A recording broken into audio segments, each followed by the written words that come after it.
घरे रहाय तुलसा मंदिर रहाय भगवन देविया में मोरे सालिक राम पूजा करबै तुम्हार देविया में मोरे सालिक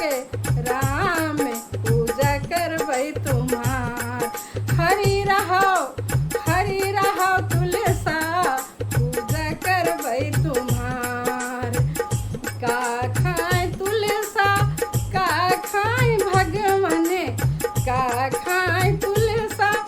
का खाए भगवन अरे काहो खाए का खाए मोरे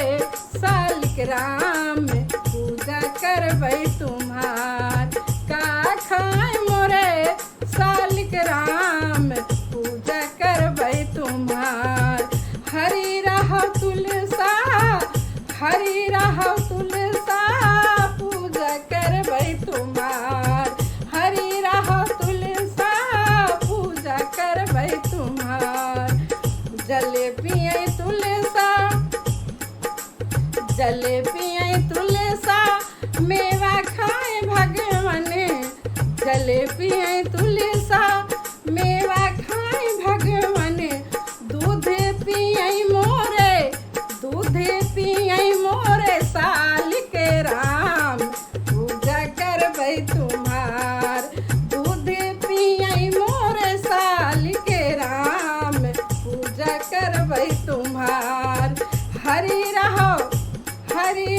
तुलसा पूजा करबै तुम्हार हरि रहो तुलसा पूजा करबै तुम्हार कहा दे है तुलसा हो का दे है भगवन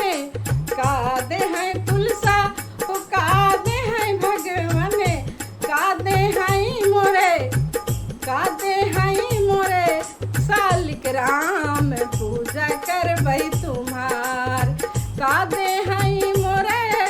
सालिक राम पूजा करबै तुम्हार ये भक्ति दे है तुलसा मैया भक्ति दे है तुलसा मैया अरे धन दे है भगवन अरे धन पूत दे है भगवन अरे धन पूत दे है भगवन अरे शक्ति दे सालिक राम पूजा करबै तुम्हार शक्ति दे